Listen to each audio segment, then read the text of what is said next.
Bom dia, boa tarde, boa noite, boa madrugada, enfim. Bom, agora o que nós vamos fazer?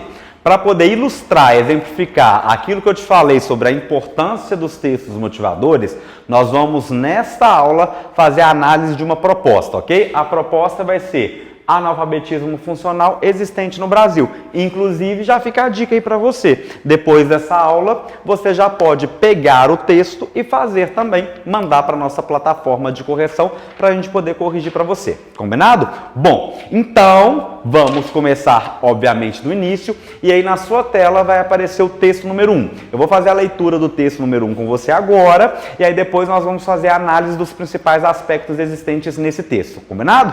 Bora lá, na tela aí para você. A condição de analfabeto funcional aplica-se a indivíduos que, mesmo capazes de identificar letras e números, não conseguem interpretar textos e realizar operações matemáticas mais elaboradas. Entre as diversas faixas etárias, os adolescentes são os que mais sofrem para produzir um texto minimamente coerente e organizado. Na academia, o cenário não é menos preocupante. Professores frequentemente reclamam de pupilos incapazes de criar parágrafos coerentes e de expressar ideias com clareza.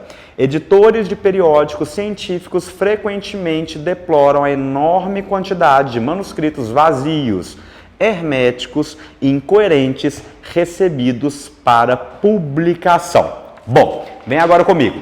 Olha só, o que você tem que entender? Primeira coisa, como eu falei para você, existem informações explícitas e informações implícitas.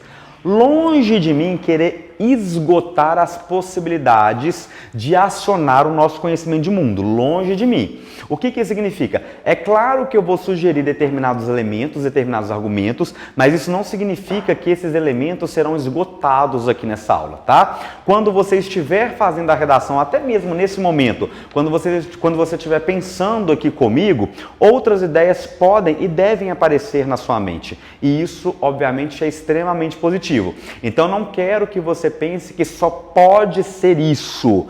A gente só consegue trabalhar com o que eu vou falar. É claro que não, tá? O mais importante para mim é você entender, de novo, a função do texto motivador.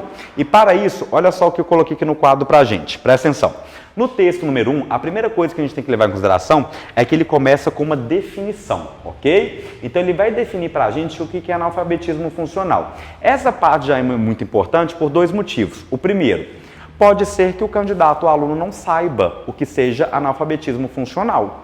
E aí, a partir disso, o texto motivador está te falando, olha, analfabetismo funcional é isso. Então, você basicamente vai ter que falar sobre isso. Então, o primeiro aspecto importante é esse. Segundo, é que nós temos aqui, como nós já vimos, uma definição.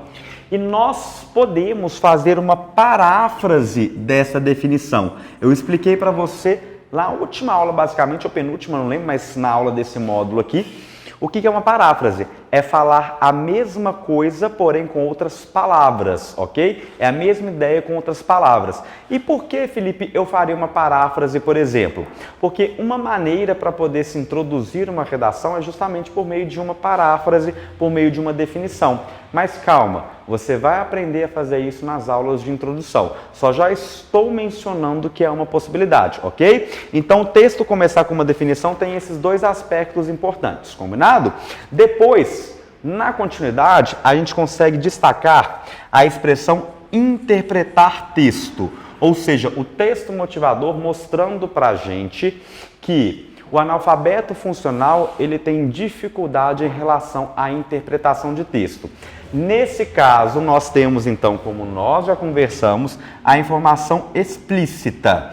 Agora, na nossa função de detetive, o nosso trampolim, como eu falei para você, nós temos que questionar. Ué, mas qual é o problema de se ter deficiência nesse quesito? O que a falta de interpretação de texto pode gerar de malefício para alguém?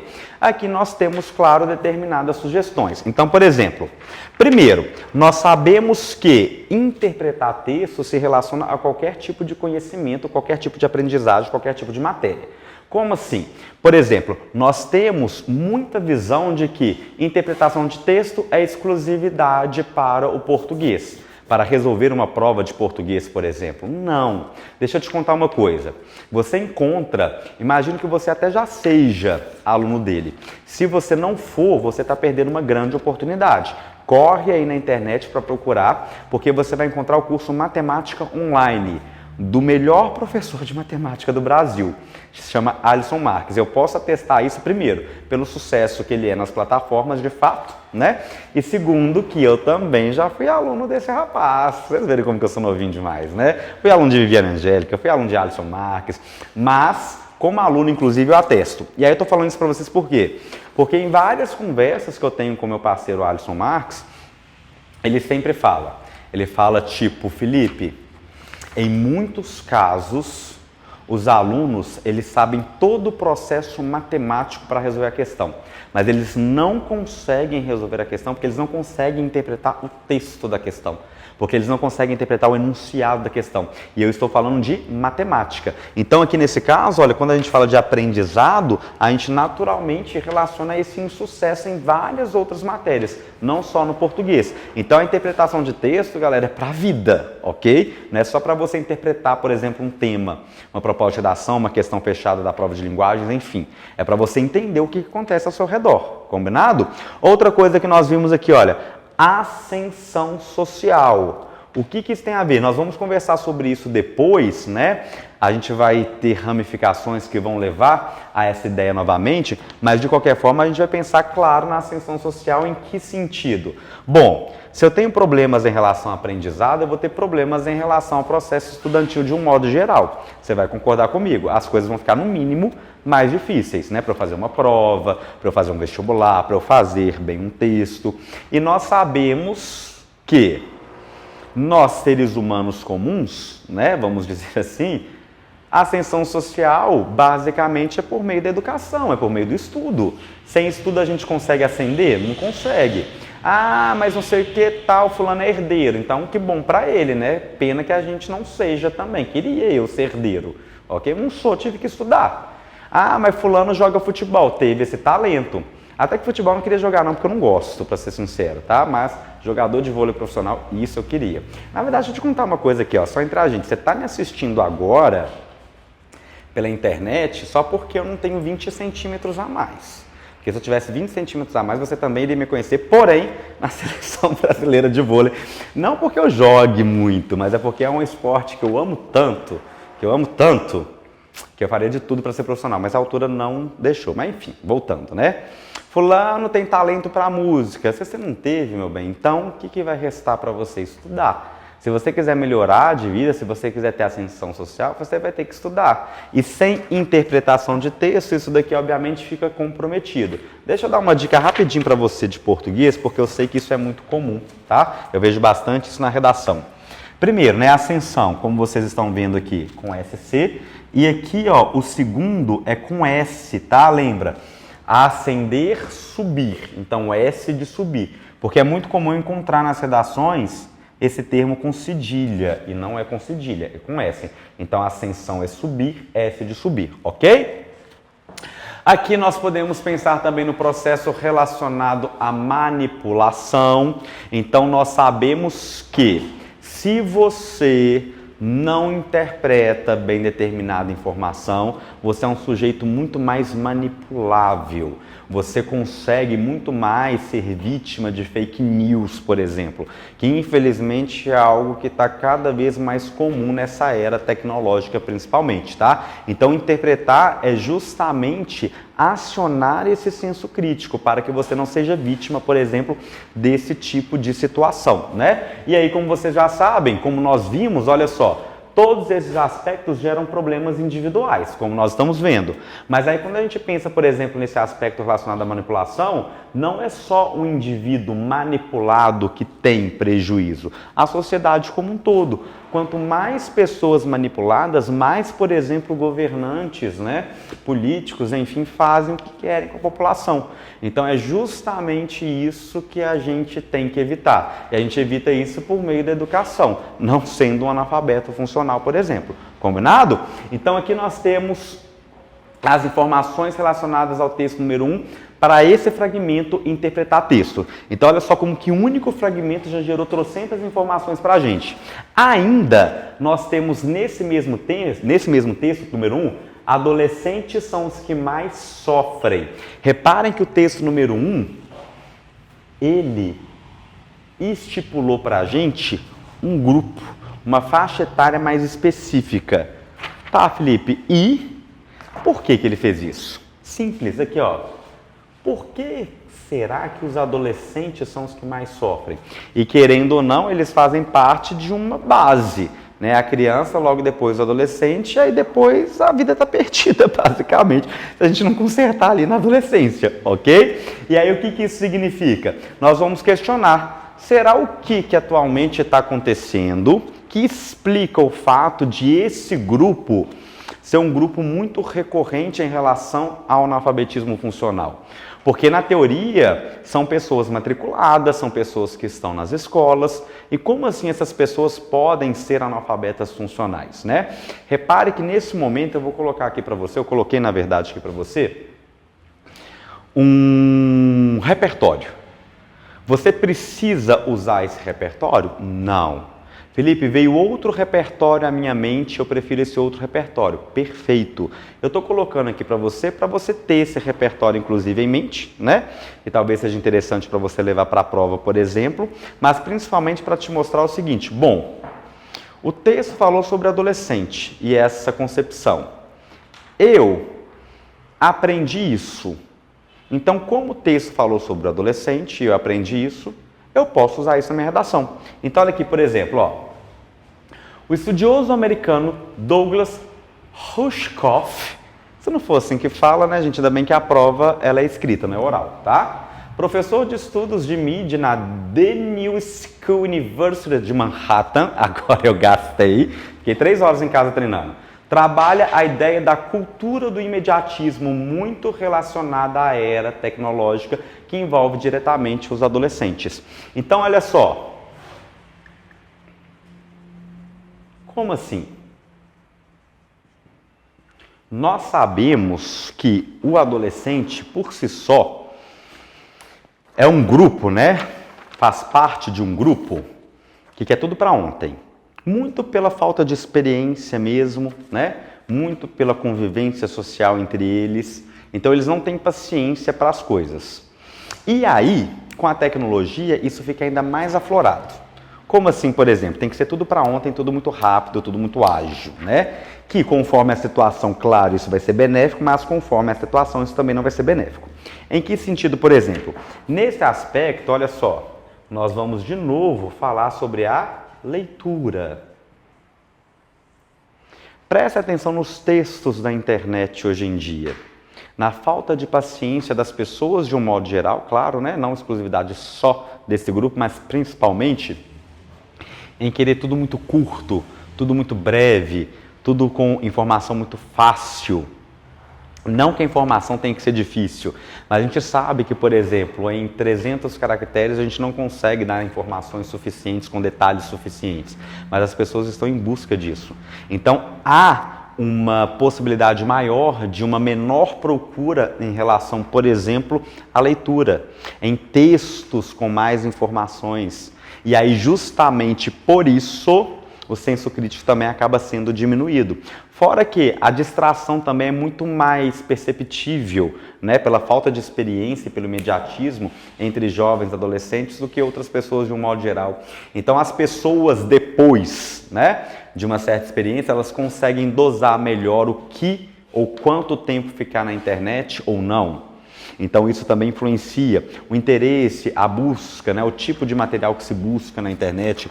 Eu falei para você na aula passada como que as redes sociais elas podem ser interessantes em termos de entretenimento e conhecimento.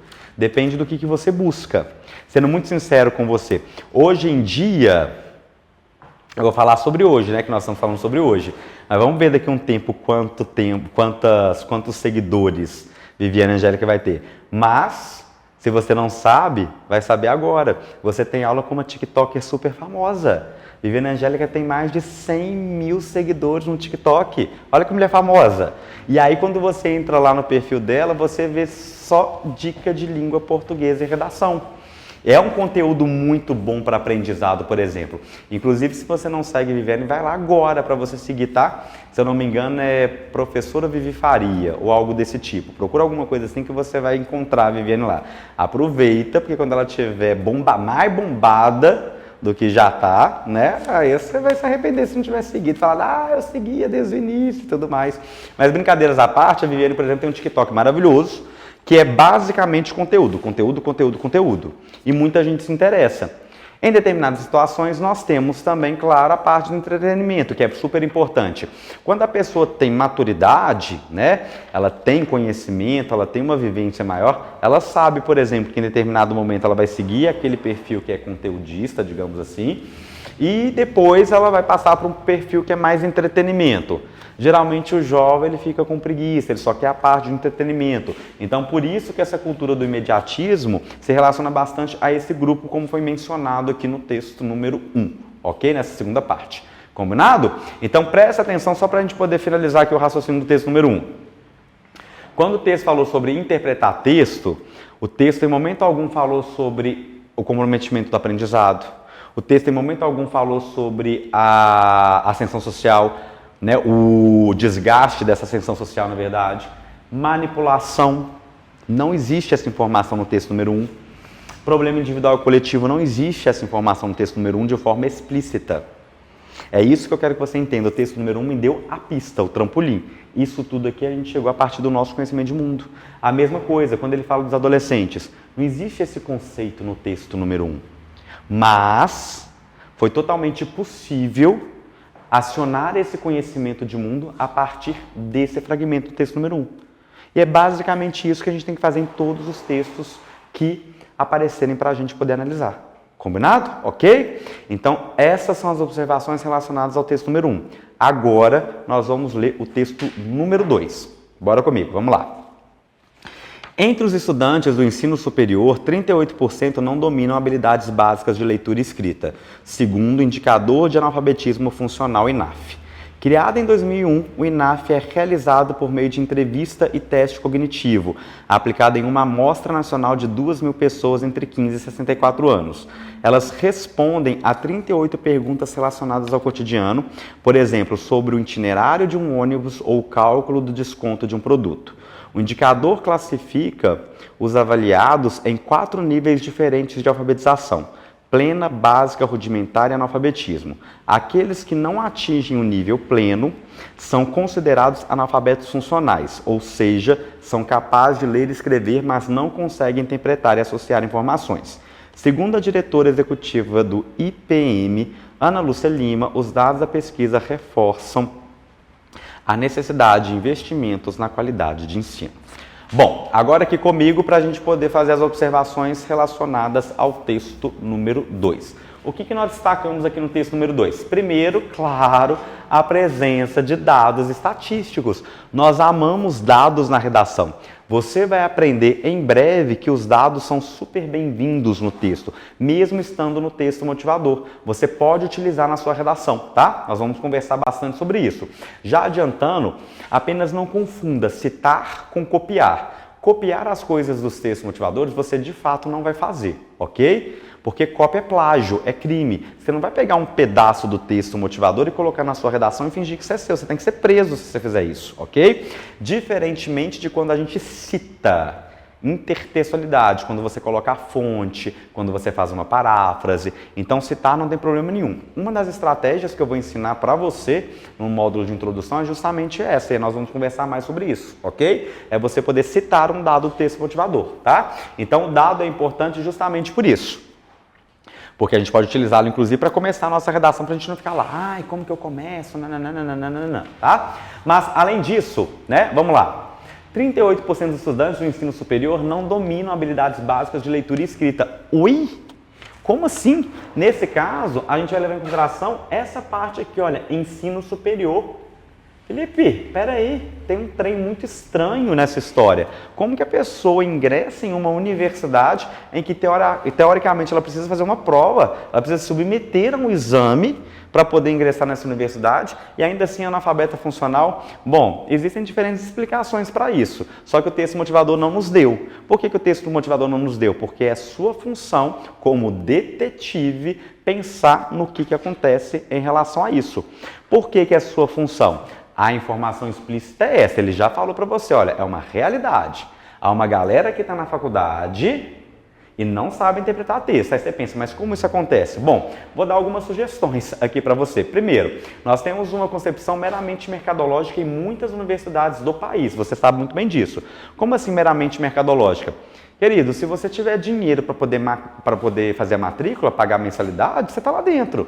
Não precisa se esforçar para nada, você só tem que ter dinheiro para poder pagar. Porque elas querem justamente o quê? O dinheiro que você fornece, ok? Então tem um vestibular para inglês V, vamos dizer assim, geralmente é um vestibular agendado, que cobra uma redação que em muitos casos nem corrigida é, e aí você pagou, passou, tá tudo certo. Combinado? Então é simplesmente uma faculdade que quer o seu dinheiro. Aí geralmente os meninos perguntam, mas e lá dentro? Pode haver de fato obstáculos lá dentro, isso é um fato, né? E a pessoa não conseguir se graduar, mas ao mesmo tempo pode haver também a possibilidade de a pessoa pagar para poder fazer uma prova, 2 provas, 3 provas, e aí as pessoas pagam por fora para fazer trabalho, a faculdade dá trocentas possibilidades, aí tem trabalho, aí tem não sei o que, tem a reta final, faz no final uma prova, enfim, né? Possibilidades também para formação a gente sabe que tem. E outro aspecto também que infelizmente, aliás, além disso, né, antes, ainda nessa concepção mercadológica, outro aspecto que infelizmente é comum, a gente sabe que isso existe, eu tenho certeza que você no mínimo já ouviu falar, é a compra de vagas. Então existem faculdades, inclusive nós sabemos, porque já foi noticiado pela grande mídia em várias situações, então não sou eu aqui afirmando nada, é só você procurar aí na internet que você vai ver vários casos relacionados a isso, né? Existem faculdades de medicina que vendem vagas, ok? Galera, nossa realidade não é fácil, não, a gente está aqui, ó,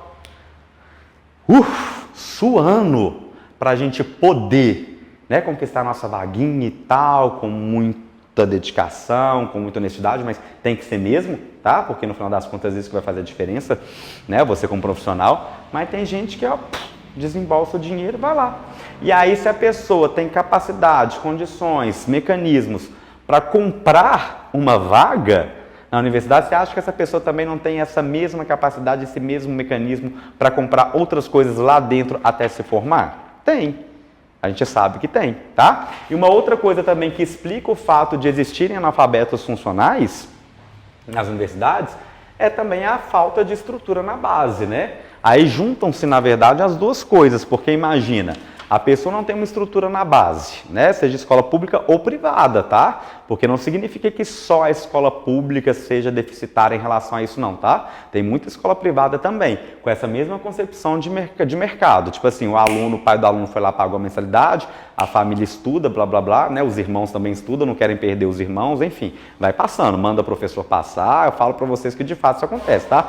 Tem que dar X pontos para esse menino passar, tem que passar, senão os irmãos vão sair da escola junto com ele. E o professor é obrigado a passar, tá? Então a gente não tem, claro, é muito mais comum a gente perceber isso em escolas públicas, mas as privadas também, algumas, né, não fogem disso não, ok? E aí junto então, esse processo relacionado à falta de estrutura na base, mais essa concepção psicológica, mais essa concepção mercadológica, aí nós temos explicações por que isso acontece, tá? E ainda no texto número 2, necessidade de investimento na qualidade de ensino, que obviamente vai ser relacionar essa estrutura na base, que a gente acabou de conversar. Que necessidade é essa, né? De novo, como? O que acontece? Nós sabemos, por exemplo, da desvalorização do profissional. Então, quando o profissional ele é desvalorizado, ele não vai exercer a função da forma como ele exerceria se ele fosse realmente valorizado, desrespeito em sala de aula, o próprio salário que realmente é baixo, né? A gente sabe que é uma profissão que de fato não é bem remunerada. Pensando em determinadas escolas públicas, a infraestrutura em si, existem professores que não têm giz, eu não estou nem falando de pincel é luxo, ok? Estou falando de giz mesmo. Tem professor que não tem giz, não tem quadro para poder dar aula, tá? Por exemplo, aqui no nosso curso, né? Você está com acesso à internet, tem tecnologia, tem edição do vídeo e tal, tudo de melhor para você. Aqui, por exemplo, nós gravamos o curso na nossa sede presencial aqui do Dois Pontos em Belo Horizonte. Aqui os meninos têm acesso a ar-condicionado, os meninos têm acesso a retroprojetor, os meninos têm acesso a tudo que for necessário. Tem lanchinho para eles, inclusive, na hora do intervalo. Então, olha só, aqui nós temos condições de exercer um bom trabalho para os alunos que aqui estão, porque nós temos um ambiente favorável a isso, mas nós temos total consciência de que nós somos extremamente privilegiados, porque infelizmente essa não é a realidade da maioria dos profissionais, ok? Fora que os meninos não têm acesso à biblioteca, em muitos casos, não têm acesso à carteira, por exemplo, não têm acesso à alimentação. A gente vê os escândalos que acontecem de corrupção no Brasil, inclusive em relação à merenda escolar, né? Verbas sendo desviadas da merenda da galera, e nós sabemos que em relação à nossa realidade existem alunos que só se alimentam na escola, e ainda assim existem escolas que só negam alimento por desvio de verba, políticos que desviam verba. Então isso tudo se relaciona à necessidade de investimento na qualidade de ensino, investimento na infraestrutura, investimento no profissional, fiscalização na corrupção, ok? Então coloquei aqui pra gente, olha, em grande parte o ensino é precário, ausência de infraestrutura, falta de material, de biblioteca, de alimento, turmas muito cheias, visão mercadológica também, né? Entra aqui de novo. Igual eu falei para vocês, às vezes o profissional está numa escola privada, ganhando um valor de hora-aula maior do que da pública, mas o cara ele não pode exercer efetivamente, a professora não pode exercer efetivamente a função, porque tem que passar aquele menino por essa visão que eu falei para vocês, por exemplo. Combinado? Ok? Então são informações que a gente consegue retirar do texto número 2. E agora, aqui rapidinho, nós vamos ver o texto número 3. Bora lá comigo, olha lá. Nós temos aí uma charge, como você pode perceber, e aí nós temos a conversa entre dois jovens. Cara, olha que legal, a taxa de escolarização dos brasileiros entre 5 e 17 anos já passa de 93%. Você leu essa notícia? Li, mas não entendi quase nada. Aí agora, voltando aqui para mim, presta bastante atenção. Olha só, o que nós vamos destacar aqui? Primeiro, obviamente, como nós vimos, isso é uma charge. Quando você se deparar com uma charge, a primeira palavra que tem que vir à sua cabeça é essa daqui, ó, é uma crítica. Se é a charge, a crítica é em relação a alguma coisa, ok? E essa crítica, obviamente, é justamente ao processo educacional. Não adianta colocar um monte de gente na escola e não dá condição para essa galera aprender, ok? Então, na verdade, isso só vai fazer com que haja números para pesquisas, campanhas eleitorais aí para governos e afins, ok? É necessário, de fato, que haja cobrança da própria população para que, além de disponibilizar vagas, que sejam também disponibilizadas estruturas para que essas pessoas consigam estudar. E aqui, o que nós temos? Estar matriculado em uma instituição de ensino não significa que o aluno esteja recebendo uma educação satisfatória, que a gente acabou de discutir. Criar vagas sem oferecer infraestrutura, claro, não é suficiente. Lembre-se, é função nossa também fiscalizar isso, é função nossa cobrar isso e, principalmente, pensar nos momentos em que há eleição, né? Vereador, prefeito, governador, presidente, enfim. Quais são as propostas dos candidatos relacionados à educação do Brasil? Ok? E aí, como nós estamos falando aqui, finalizando, né, o nosso eixo temático é educação, é claro que não podia, né, faltar um dos principais representantes dessa área no mundo e, quiçá, o principal no Brasil. E aí eu estou contando isso para você justamente porque, como você vai ver ao longo do nosso curso, existem repertórios que são coringa, ok? A gente chama de repertórios coringa. O que isso significa? Bom, eu sei que o eixo temático é educação. Se eu sei que o eixo temático é educação, já me vem à cabeça Paulo Freire, ok? E é justamente isso que eu quero mencionar. Educador e filósofo brasileiro, Paulo Freire é considerado um dos pensadores mais notáveis da história da pedagogia mundial. Ele é reconhecido não só no Brasil, no mundo, ok? E aí a fala dele, basicamente, uma das mais clássicas é: educação não transforma o mundo, educação muda pessoas, pessoas transformam o mundo. Numa tradução, numa paráfrase, basicamente seria: a modificação da sociedade está diretamente relacionada à educação. Por isso, investir em educação é essencial, pensando inclusive na proposta da invenção, né? Meu querido, minha querida, como eu disse, longe de mim querer esgotar os argumentos ou os repertórios que podem ser usados para essa proposta. A minha principal função foi mostrar para você várias informações relacionadas ao nosso conhecimento de mundo foram acionadas, tá? E eu quero que você faça exatamente isso em todas as propostas em que você for elaborar, que você for fazer. Fechou? Aí, para poder finalizar essa parte do nosso bate-papo para esse módulo, né? Porque aí depois você vai ver a análise de um texto nota 1000 com a Vivi. Nesse nosso próximo encontro, rapidinho, eu vou mostrar para você como que essas ideias poderiam ser organizadas para a elaboração da redação. Ou seja, como fazer um projeto de texto a partir disso que a gente discutiu. Então, te aguardo no próximo encontro. Até mais!